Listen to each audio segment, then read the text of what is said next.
The Breakfast Flakes podcast brought to you by the Blue Cat Bar and Grill, next to the Roadside Event Center in Huntley. The Blue Cat, it's where it's at. 24 minutes after 5, getting rolling. Haven't been here long. Paul had to fix the printer. Our good printer died a few months back, and where we work, it takes a little while to get things appropriated and get things approved from higher up. So we got one approved, cheaper model, but it's going to cost us 5 times as much in toner cartridges because it goes through them so fast. Played Ray Stevens, the Mississippi Squirrel Revival song, because the squirrel went berserk up in Troy over the weekend.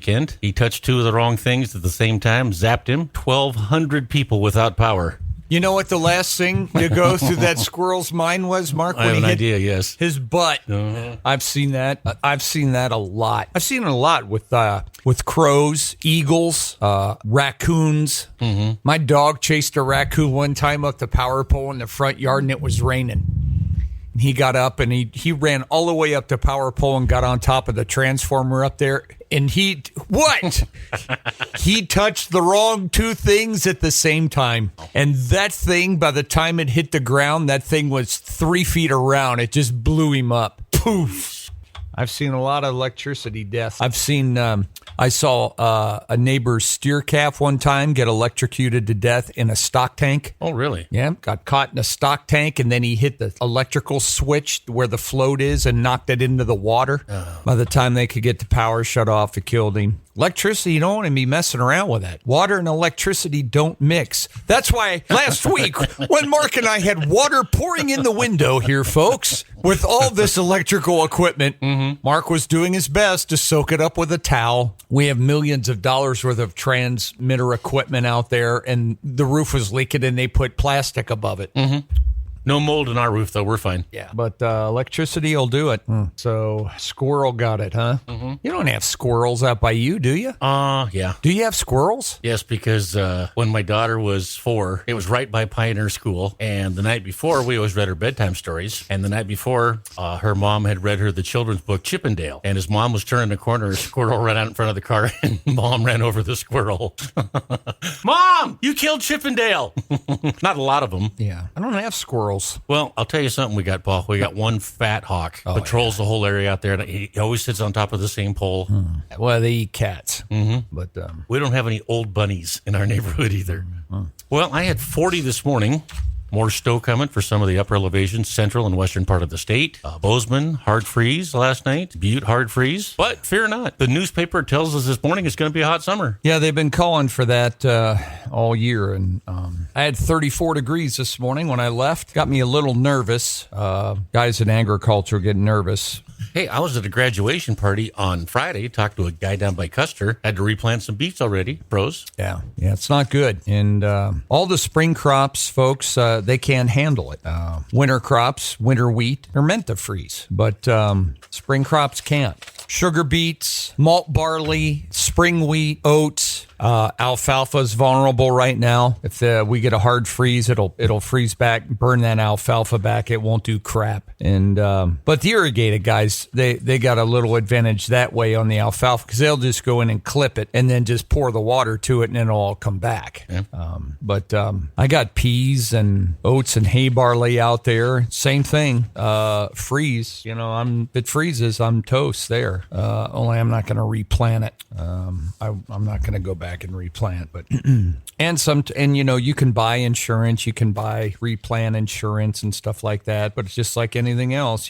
That's another bill. Mm-hmm. You have to pay for it. So I hope it doesn't freeze and cold air settles. So the cold air always goes to the low spots, the low areas. So if you live in some of those low valley areas, that's why my air conditioning at my house works so much better than a lot of folks'. In my house, everybody that comes to my house says, your house seems so cool. That's because my vents are on the ceiling. And when the air conditioner kicks on, the cold air comes out of the vents on the ceiling, and cold air sinks and it goes down.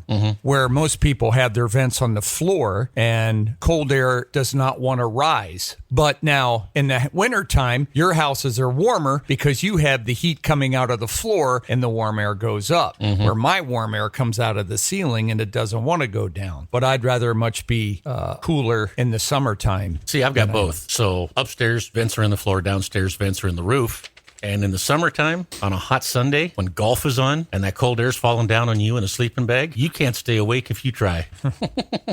Frost is big, and we don't want any frost. That's a lot of revenue for Montana. And it's funny because we talk about this a lot. We'll get a hailstorm, and people will. It's the end of the world because their car gets a little hail damage on it. Mm-hmm. And oh no, I got $4,000 worth of hail damage on my vehicle. And well, when you start losing hundreds and hundreds of acres of crops from hail damage, that's a pretty big hit too. So I went to Bozeman yesterday morning, and I whipped up to Bozeman. Jake was up there with his wife. They went to a wedding.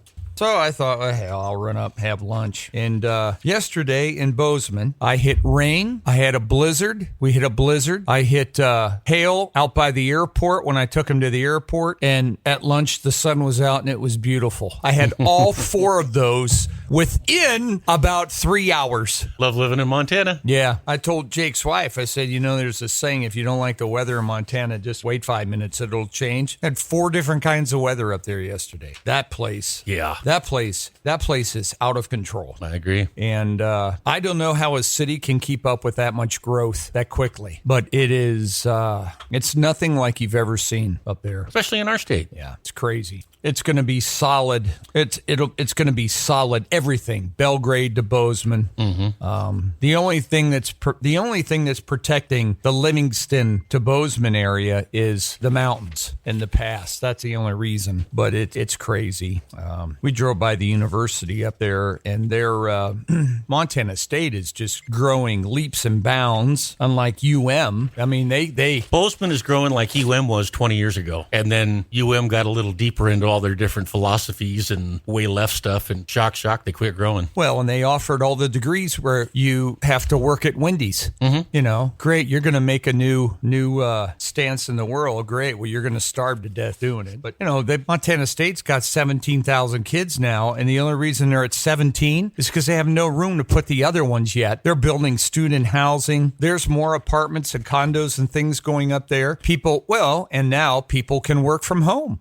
You can work from home, and people going to work in a place that they like. Summers are great. Mm-hmm. Winters are good. If they want to recreate, so it's crazy. I drove by my old house that I bought, and I drove by the one that I told you to buy, and you didn't. And my old house looks like the Beverly Hillbillies live there, and I almost went in and beat his ass.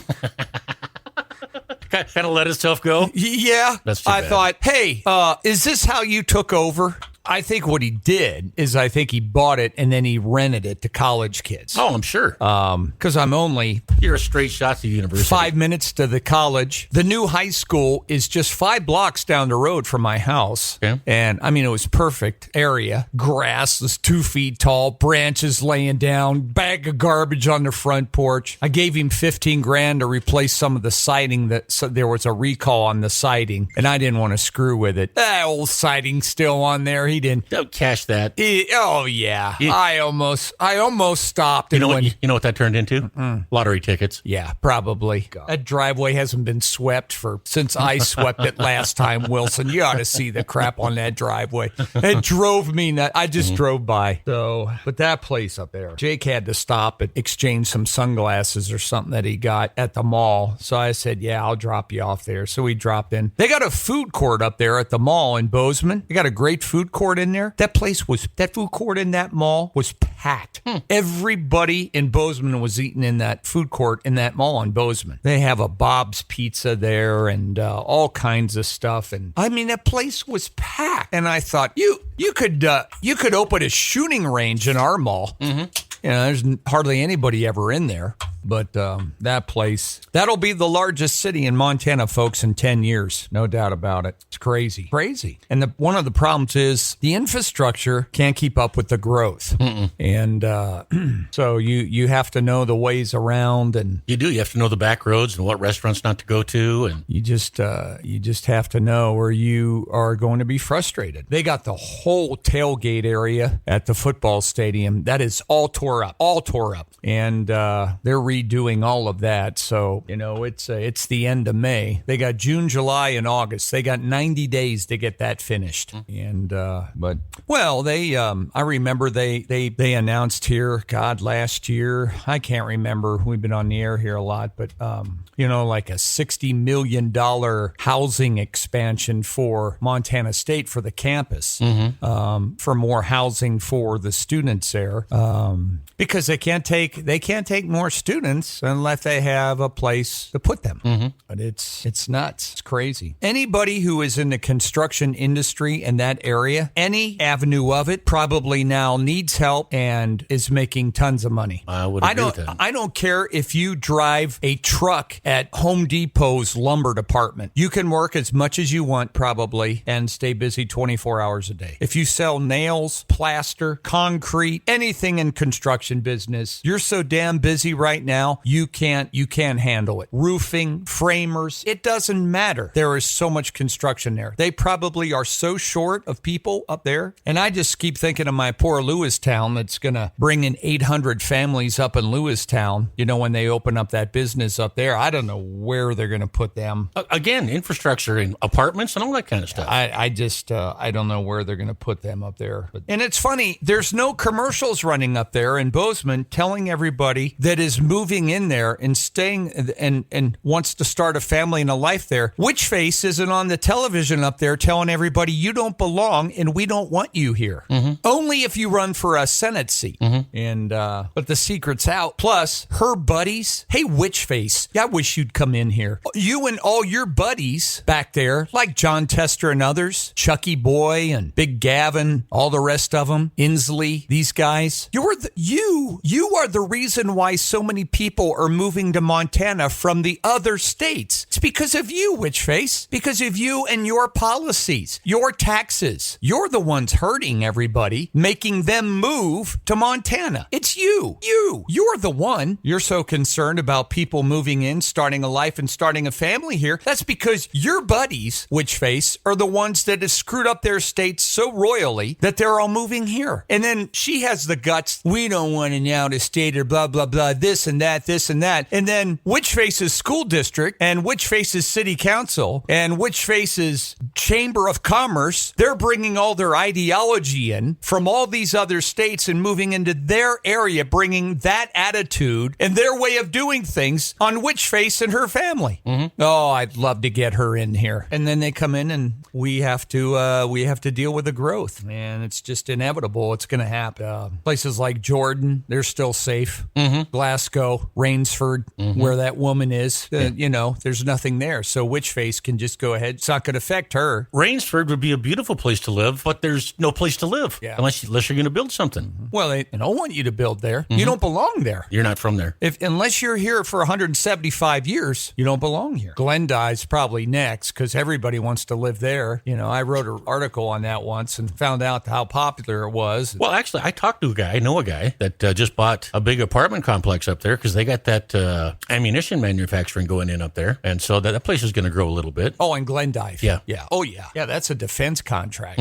So, but it's unbelievable up there. I mean, it's just crazy. My sister-in-law and family moved out of there, and I am thankful. I mean, it's like what happens when you take your foot and you kick the top of a red anthill. I mean, that's what it is up there. Well, we'd go up there.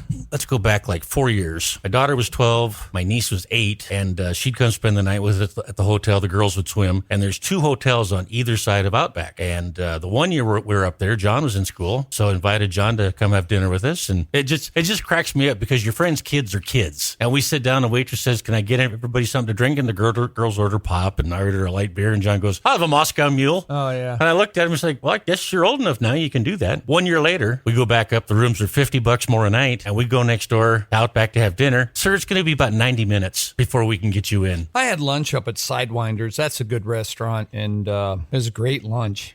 They got us right in, though. And it's busy, but it's huge, so. Always had good food there. Always hopping, but that's one of the places where the help gets it. They got a great chicken pot pie up there if you ever go up there. You know, if it's just me, it's not a place I go. Too busy. Well, actually, it's, you go to Jake's and the Chop House and Not much. stuff like that, and But we go at 5. Yeah, and I mean, we walked right in. They had a table right away, and this was at noon, right at lunchtime. So, but hell, everybody's eating in the mall. I think the Holiday Village Mall in Great Falls, I think they had one food place left, which was the Athenian that specialized in gyros. But their food court is at the bottom of the escalator coming down from Penny's. They haven't had a food court in years. And if it wasn't for Shields and Ross Dress for Less, that mall would just be a museum, if not knocked down. But as Witch Face's people in Washington and the states that she loves, as they keep screwing up, places like Montana, Idaho's growing like crazy. Under the B7. Ready for some fun? Join the Blue Cat Bar and Grill and the Roadside Event Center for Bingo on Friday, May 31st. Bingo! Huge cash jackpots and great prizes. Come back Monday, June 3rd, as Dave Austin takes you on a journey through the 2000s with throwback music trivia. The Blue Cat is now serving up mouth-watering prime rib every Saturday alongside their legendary steaks. And speaking of legends, try their loaded Bloody Marys. There's always something going on at the Blue Cat Bar and Grill, just 9 minutes east of the Metro exit. They're going to continue to see the growth from her people. The very thing that she doesn't want, she and her people are the driving force behind the growth. Yeah. Come on in. We'll talk about it. You and your policy, your people's policies. All the illegals that have come into the country, 10 million in the last 4 years. I hope they end up in Rainsford where you're at. It's your people, your policy. You're the one. You're supporting all those people that want that border open. Your guy's a lying sack. He voted against funding the border wall. Just go back and look at the vote. You can do that, Witchface. And not long ago either. Yeah, 2018. You can do that. Who do you think would be better at protecting our border? A Navy SEAL? If I had to put 2 people at the border to protect our country, who would you put there? A Navy SEAL who took a bullet, couple of them for his country, got his buddy out when he was wounded, or a guy that was injured and cut 3 fingers off with a meat saw in an illegal meat shop? I know who I'd rather have there protecting us. So it's up to you folks. You decide what you want to do. I'm to the point where you can't talk rationally with anybody anymore. You just can't. People don't care. They just don't care. So I whipped up there and whipped back. I told Jake last night, I said, Jake, after spending just 2 hours driving around this town, I said, this is the reason why I like going to my little place of God's green earth out there with nobody bothering me. It's peaceful. It's beautiful. God, Saturday morning, it was beautiful. I went down, checked the cows early on Saturday, and sun was up, green, had a rain that night. Yeah, we have bad weather, but it's mine, and it's quiet, peaceful. You can still get away from all the chaos that's going on in those places. And Jake says, yeah, there is something to that. I miss it. And they're good. Well, move your ass a little closer then when you get done with your fellowship in Buffalo. He got placed in Buffalo and the Han Institute up there. So it's nothing to whip up the Bozeman, though. God, I mean, you leave Billings and, hour and a half, you're in Bozeman. That's nothing. Whip up there. People, bunch of sissies. Oh, I got to drive all the way up to Bozeman. Hour and 30 minutes. Hell, that's nothing. Hell, you're in traffic for 2.5 hours in L.A. to go 12 miles. Mm-hmm. Big sissies. God, trying to find this here. Then yesterday, I get this text message from my sister, my oldest sister. And she had a chance to meet Mallory's husband-to-be and liked him. Anyway, then she writes this. I have a German journalist friend of mine who, from Germany, has been assigned to cover the election campaign out west in the U.S. His name is Ralph Borchardt. Really nice guy. I met him when I was doing my studies over there in Germany. He attends my dinner parties, so he wanted to do a story in the U.S. and bring a crew out, do a big thing on the election. So I recommended that he interview you. He also wants to do a feature report on modern ranching, as the people in Germany love the Wild West stories here in the U.S. So I gave him your phone number, and he is going to text you when he and his crew come over in June. He works for a big German television network over there, big mucky muck over there, and he's going to come over here. And I said, yeah, he can have him call me. I said, he's in for a treat if he talks to me. She goes, I know. That's why I thought it would be good to talk to you. So he's going to come over and do a story because what goes on over here, those people over there are interested in our politics in the U.S. and they're enamored by the Wild West and ranch. You know, and they don't have those kind of places in Germany. There's just not. They do a lot of agricultural stuff over there, but they just don't have the land. You know, the volume that we have here. Mm-hmm. So they're. So I will give him probably a little different, unique perspective on something that they're not. Because every television network in Germany is kind of like they're kind of like NPR over here. That's their whole network, their whole lineup over there. Hey, nationally, Paul, is kind of getting to be what it is for us here. Yeah, well, that's true. And it's going to be cool this week again, all week. It's going to be the high Thursday is 47, the high, and 90% chance of rain Thursday, which is good. Hey, this is perfect. We need it this time of year. This is it. This is our make or break time. Get enough now to carry us through the warm, dry months. And rivers are up. Snow hasn't even started melting yet. So looking at the comments, apparently a guy riding a bike the wrong way coming down 27th got run into by a sheriff's car Saturday night.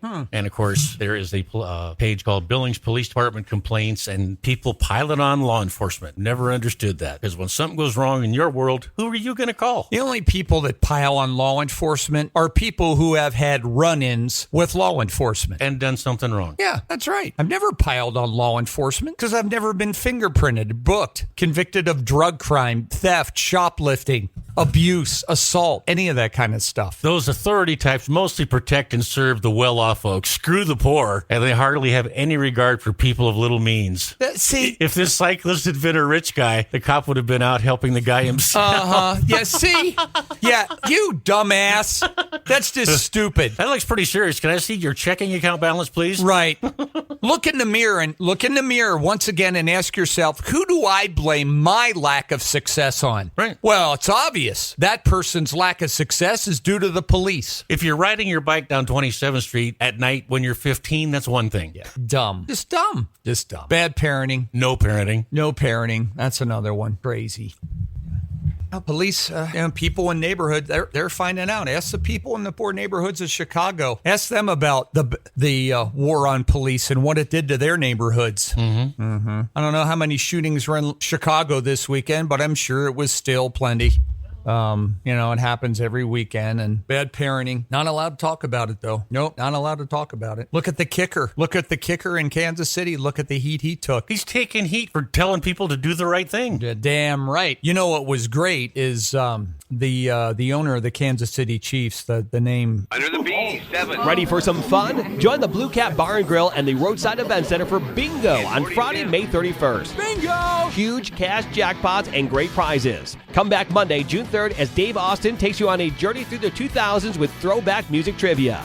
The Blue Cat is now serving up mouth-watering prime rib every Saturday alongside their legendary steaks. And speaking of legends, try their loaded Bloody Marys. There's always something going on at the Blue Cat Bar and Grill, just 9 minutes east of the Metro exit. Hunt. Yeah, Hunt. Yeah. His wife came out and had nothing but accolades and praise for that young man. She said, he is so right. His message should travel across the land. And even though the NFL, then screw you. Look at your players and how they conduct themselves in your league, and you're attacking somebody else's morals and values. And keep in mind, all the stuff you're keeping hidden as a league. Yeah. Because you're not hearing any abuse stories or anything else. He's talking about mothers need to do better jobs with their kids, and parents need to step up as a role as a parent. And he's so right. And look at what you told me Friday about Tyreek Hill. He's got 10 kids from God knows how many different sperm receptors is all they were. Right. And they're blasting this kicker. Right. Oh, Roger Goodell, you ought to be ashamed of yourself. Yeah. 37 shot in Chicago this weekend. Oh, 37. Which is actually kind of low for them. You know why? Because they don't protect the poor people, only the rich people. Yeah, whatever. You're a loser. Whoever wrote that about the cop, you're a loser. A loser. And you've just had your bout with them. I'd bet $5,000 on that. They had a run-in with police at one time. There was something on that, too. Somebody, cops hurt his shoulder or something. Crooked PD? Billings PD? Nah. I've been to 48 of the 50 states, and BPD is the most crooked, corrupt department I've ever encountered. You know why he's been to 40? You know why he's been to 48 of the 50 states? I can tell you why that losing son of a buck has been to 48 of the 50 states. Tell us, Paul. Oh, God. Loser. Just think, Mark. Everybody in all those 48 states didn't know how to do it right. That's right. He does, though. That's why you're in state number 48, you a-hole. Oh, my gosh. Bad parenting. Want to know about his parents. Folks, that guy was so right. In fact, I'm gonna say something here that people are not going to like. Probably are not going to like. You know, for the last, I don't know how long, I've been on this thing about government babysitting. And that's all it is babysitting. Everybody wants government babysitting. They don't want to take care of their kids. They want government babysitting. They called it child care because when you think about care for a child, politically, no one could be against caring for a child. If that's what you call it, yes. Right. But that's not what it is. It's babysitting. It's having somebody else watch your kid so you can do something else that you think is a bigger priority or at the time makes you feel better. That is, folks, that is giving up on your responsibility as a parent. Now, people aren't going to like this, but let me tell you something. The results are overwhelming. Overwhelming. Study after study after study of children who are raised by their parents and children who are raised by proxies. Here's what you need to think of. And as a couple, and you're having a child. So many of you out there, they're going to hate this, but I don't care. You know, I'm to the end of my career. I'll stay home. So many people out there are so concentrated and they are so enamored by being the best teacher. I'm a good teacher. I'm a good nurse. I'm a good accountant. I'm a good retail manager. I'm a good server and waitress. I'm a good fireman. I'm a good construction worker. I'm really good at that. And I put a lot of time and effort into it, and I am really good at it. Great. How good are you as a mom? Or how good are you as a father? Because, see, being a good mom and a good father should be first.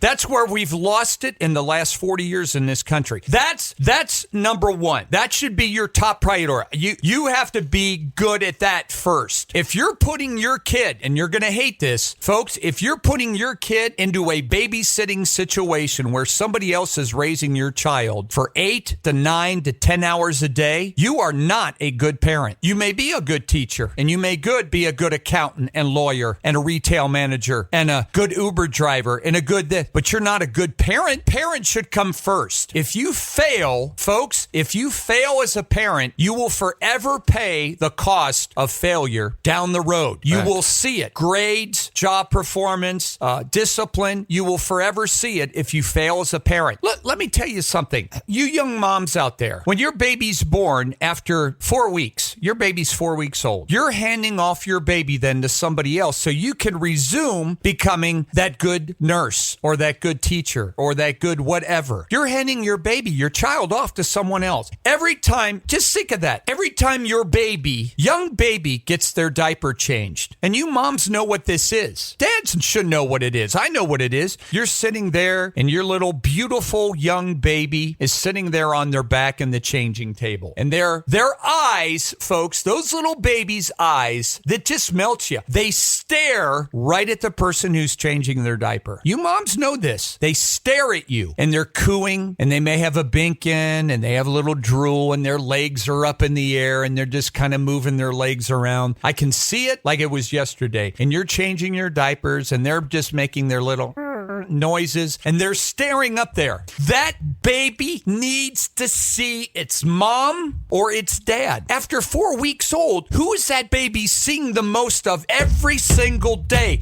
They're seeing a daycare worker or somebody who works at the government babysitting place. They're seeing them change their diet. Or you think those people in those, you think they're singing? You think they're singing that baby? You think they're humming? You think they're talking to that baby like parents do when their babies are young? You think they're talking to that child? No, it's a factory. They're changing the diaper, putting the baby together, setting the baby down. Nothing. No talking, no nurturing, no mothering, nothing. But you're a good whatever else you are at your job, but you're not being good to that child. And so for what? Another 5 years, that baby and that child is going to learn everything from that babysitting worker or the other kids who are in that center that are around that child. That's where that child is going to learn things from all those other kids, not from you. So you pick your baby up at 5:30, 6 o'clock, and guess what? You get an hour and a half with that child who's going to have the most influence on that child throughout that important, nurturing, growing period. There's studies done, folks, about how much the brain of a young child expands, how much information it's taking in and storing in those first 5-6 years. It's unbelievable. And you are concentrating on being good as a fireman or a waitress or a nurse or a teacher or whatever job you do, because that's more important than the job of being a good mother and a good father. And look where it's got us. Look where it's got us over the last 40 years with our kids. Our kids are whacked. They're learning from social media now. That kid needed to be staring in the eyes of his mother or his father when those diapers were being changed and nurtured and mentored by those two people. That's your number one job. That is the number one job. You know, after 5 years, the kids are going to school. Then you have free time. Then you have those 7.5 hours a day while the kid is in school being educated. But those first most important years of that child's life were yours. And what do we do as a society in America? We hand them off and ask for government babysitting so we can be good at something else. Well, if we're going to be able to do what we need to do, we need the money. That's not important first. The kid, you don't know what it's like. Okay, I don't. I had 4 kids and made it a point that their mother would be there with them. And I would work no matter how much we would... You know, Mark can be my witness and attest to this, that we went without in order to do that. Had to go without to do it. Working 2 jobs, not making a whole lot. Yeah, that's right. And had to go without things that a lot of people who have 2 workers in their family enjoy, but they have their kids at a babysitter. Number one, folks, it's got to be the number one job. Your career in things will have time to flourish then when they start getting in school. You got that free time. He's so right. You're handing off that most precious commodity in its most impressionable years when they need to bond, nurture, know who they are, learn the lessons early from you. You're handing all that off to someone else, someone that you have no idea who they are, what their values are, morals, how they're treating your baby. They're not singing to your young baby, looking in the eye. That baby is looking into the eyes of someone else all day long, longer than that baby's looking at you. That baby's confused. So important. He was so right. And look what it's done. Look at the problems it's created with our kids now. And now we have the government wanting to provide babysitting for everybody. Be good at that job. That's my lesson for the day there. Well, that's the first one. Yeah, well, whatever. Send the emails. I don't give a rat's ass what you do. Okay, first news coming up, 6:14. The Breakfast Flakes podcast brought to you by the Blue Cat Bar and Grill, next to the Roadside Events Center in Huntley. The Blue Cat, it's where it's at.